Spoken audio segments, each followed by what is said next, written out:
Quando Kátia deu à luz um bebê negro, todos no hospital ficaram preocupados com qual seria a reação do seu marido ao ver o bebê. Olá, seja bem-vindo a mais uma história surpreendente. Já deixe seu like e se inscreva no canal.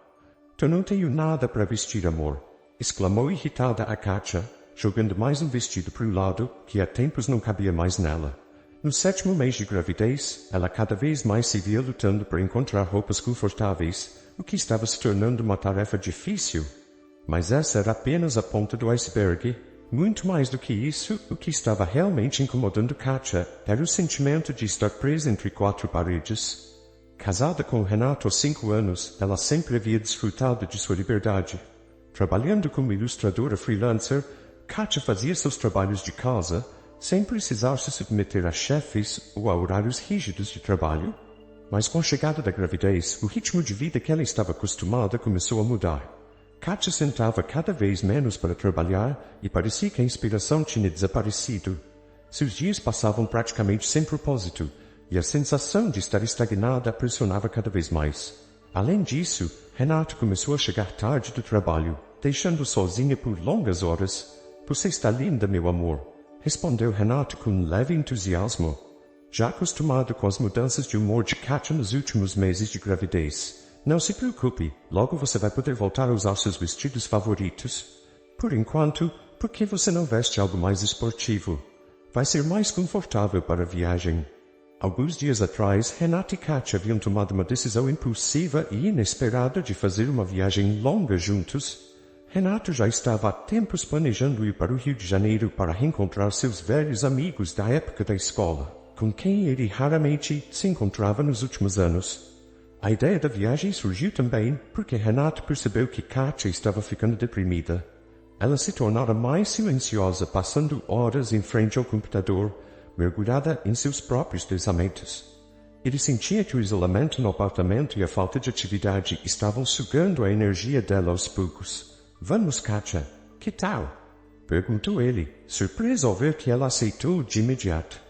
Kátia, que odiava a ideia de ficar sozinha em casa novamente, viu a viagem como uma ótima oportunidade para sair da rotina.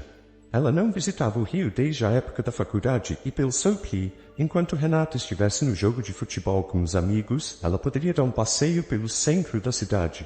Claro, vamos sim, respondeu Kátia com um entusiasmo renovado. Mas conforme a viagem se aproximava, tudo parecia dar errado. Primeiro, Renato ficou preso no trabalho por causa de um projeto urgente de última hora. Depois, o chefe dele convocou uma reunião inesperada, o que fez com que eles tivessem que adiar a viagem por um dia inteiro, o que gerou mais tensão. Se saímos às 4 da manhã, chegamos ao Rio por volta do meio-dia, calculou Renato. Kátia claramente não estava de bom humor. O atraso significava que ela teve que arrumar as malas sozinha e, considerando seu estado, isso não era uma tarefa fácil. Cada movimento, cada vez que se inclinava, era uma luta. Renato, só não perde a hora do jogo, tá? Disse Kátia com uma leve ironia, deixando claro que a situação estava irritando. Mas no dia da viagem, o casal conseguiu sair cedo, conforme planejado, e parecia que nada mais no mundo poderia atrapalhar a aventura deles.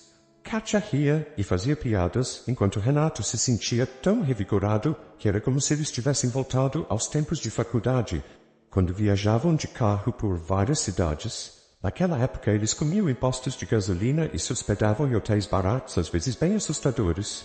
Mas agora tudo era diferente.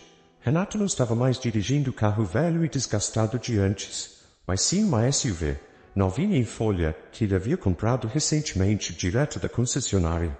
E o hotel que eles reservaram no Rio era simplesmente incrível, localizado na melhor praia, com uma vista espetacular da janela. Não era surpresa que eles pudessem se dar ao luxo de uma hospedagem tão boa agora. Todo esse conforto era resultado do trabalho árduo de Renato, que estava disposto a trabalhar 12 horas por dia para garantir uma vida confortável para ele e para Kátia, jurando nunca mais voltar à situação de dificuldade que enfrentaram no passado. Renato lembrava-se claramente dos anos 90, quando a situação financeira era bem complicada. Havia dias em que mal havia dinheiro para o básico, e ele nunca esqueceu os momentos em que até para comprar pão era difícil. O pai de Renato crescera em um orfanato, e apesar de saber quem eram seus pais, ele nunca falava sobre eles e evitava qualquer menção ao assunto. Isso deixou marcas na vida dele, tornando uma pessoa fechada e reservada. Quando jovem, ele se envolveu com uma má companhia e acabou na prisão, sem nunca ter recebido educação adequada. Sua vida começou a mudar para melhor apenas depois que conheceu sua futura esposa, e logo tiveram Renato. Apesar de ele ter decidido mudar de vida e começar do zero, as condições financeiras da família permaneciam bastante instáveis. Eles moravam em um apertado apartamento em uma comunidade, e o pequeno Renato usava roupas que eram doadas por vizinhos generosos. Desde aquela época, Renato prometeu a si mesmo que sua vida seria diferente e que ele faria tudo para não repetir os erros do pai. Ele estava determinado a se formar, a trabalhar arduamente e a mudar sua vida para melhor. E ele cumpriu essa promessa. Apesar de todas as dificuldades que enfrentou, hoje ele se orgulhava do que havia conquistado. Agora, sua esposa poderia se dar ao luxo de não trabalhar, e ele mesmo comprou um carro novinho em folha direto da concessionária. Esses pensamentos de Renato foram interrompidos abruptamente por Katia, que de repente disse: "Não estou me sentindo muito bem." Ele ficou tão surpreso que quase perdeu o controle do volante. O que fazer agora? Já percorremos metade do caminho e podemos não conseguir voltar para a capital.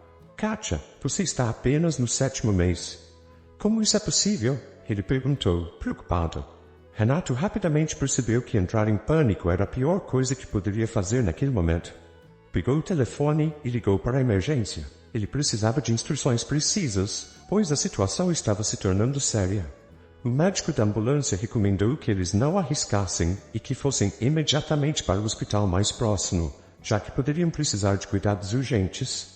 Renato seguiu as instruções do GPS. Sua mente só se concentrava em levar Katia a um lugar onde ela pudesse receber a ajuda necessária. Embora o hospital fosse antigo e localizado numa pequena cidade do interior, a equipe médica começou a agir rapidamente. O médico apareceu logo e uma sala foi designada para que Katia se sentisse confortável. "Ela está em trabalho de parto?"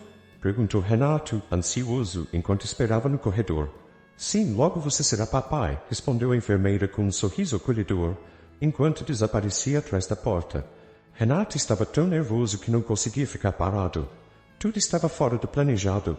Ele e Katia haviam programado que seu bebê nasceria no final de agosto em uma clínica cara da capital, com equipamentos modernos e todas as comodidades, inclusive um fotógrafo profissional para registrar a saída do hospital.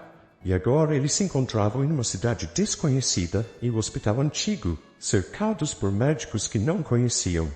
Renato estava tão preocupado com Katia e o bebê que decidiu sair para respirar um pouco. Alguns meses atrás, ele havia prometido a si mesmo que pararia de fumar por causa de Katia, mas agora precisava de algo para se acalmar e se distrair. Enquanto isso, os médicos faziam tudo o que podiam pela mãe e pelo bebê.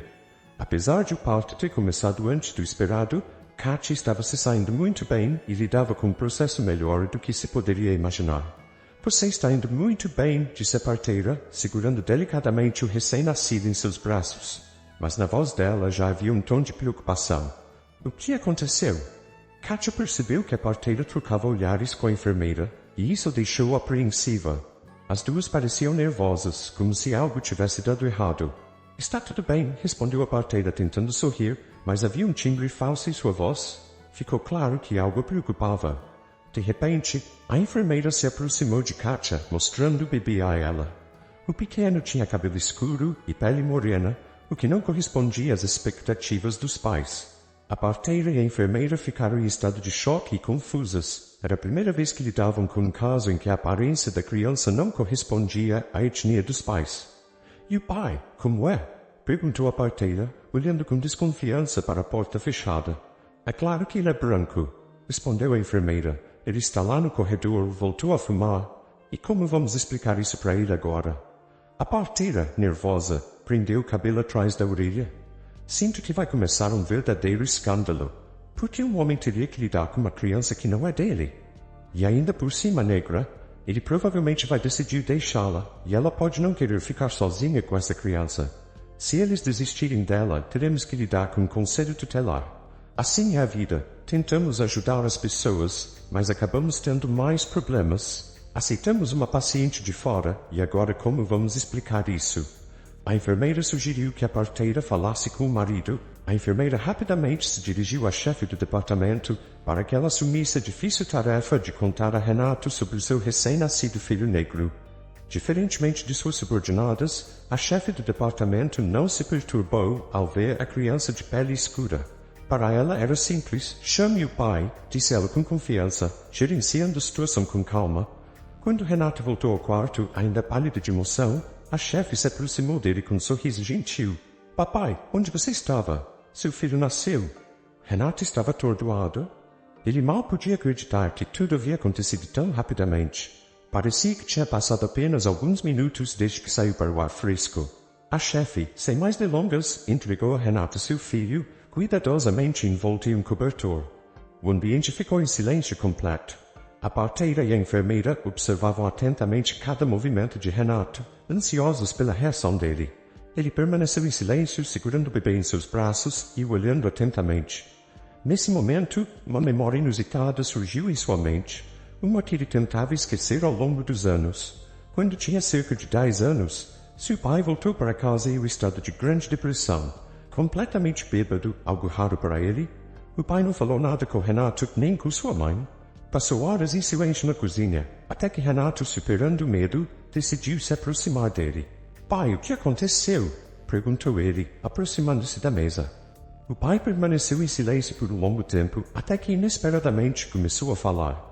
Ele compartilhou algo que nunca havia revelado ao seu filho antes. Hoje vi minha mãe. Pode acreditar? Depois de tantos anos ela não me queria, me entregou para o orfanato. Eu só atrapalhei a vida dela, e agora, tantos anos depois, ela quer se reconectar, mas não consigo perdoá-la pelo que fez. Essas palavras marcaram Renato profundamente.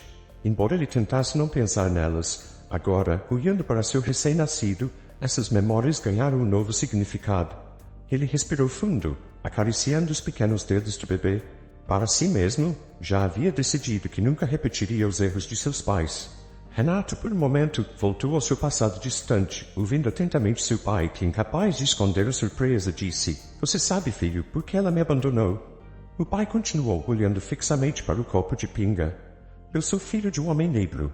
Minha mãe era tradutora na embaixada e conheceu um africano. Ele não queria se casar com ela. Assim que terminou seu trabalho, arrumou as malas e desapareceu. E ela voltou para o velho apartamento comigo recém-nascido. Os vizinhos só apontavam e a chamavam de vários nomes feios. Renato ouviu as revelações de seu pai, chocado. A parte mais dolorosa para o pai era que ele acreditava ter atrapalhado a vida da mãe, que desejava se casar e encontrar a felicidade. E com um filho como eu, quem iria querer ela? A mãe me entregou para o orfanato e se casou com o chefe do partido enquanto estava de férias em Salvador. Eu estava no orfanato, com os olhos bem abertos, mas ninguém se importava. O pai parou por um momento, como se não encontrasse palavras. Renato apenas o observava, incapaz de acreditar que tudo aquilo era verdade. Uma cuidadora me contou tudo, acrescentou o pai em voz baixa, arriscando até seu emprego. Ela até me disse o nome da minha mãe e revelou tudo a verdade.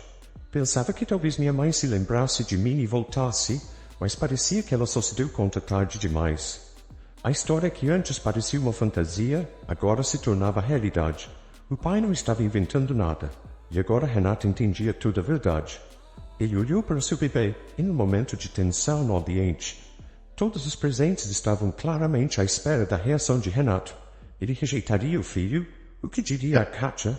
Mas Renato parecia ter tomado uma decisão interna. Oi, meu pequeno, disse ele, dando um beijo na testa do bebê.